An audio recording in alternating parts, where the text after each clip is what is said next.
The analogy is like a dog.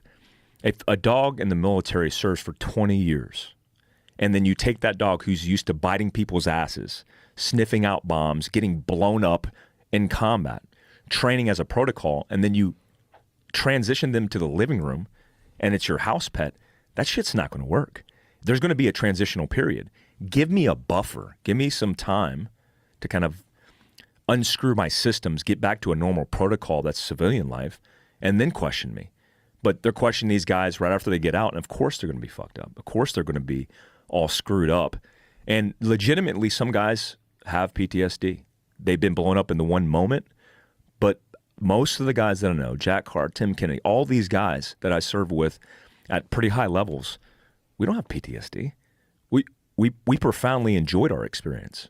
There's nothing traumatic. I'm not shivering underneath my blanket, worried, concerned about war. I'm actually more having nightmares about missing out on those kind of efforts with guys that I serve with who are, certainly still serving.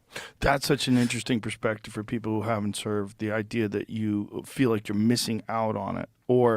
And I appreciate your honesty, saying that it was fun or saying that it's easier than civilian life. Yeah, it's the first thing. Like I transitioned out of the military in a contractor with the Central Intelligence Agency, and it was a smack in the face because, call it a brotherhood, call it tribe, call it whatever you want. I had a great run with amazing human beings.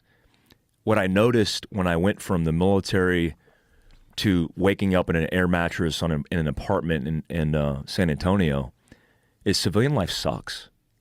Where do you go for connectivity, for tribe?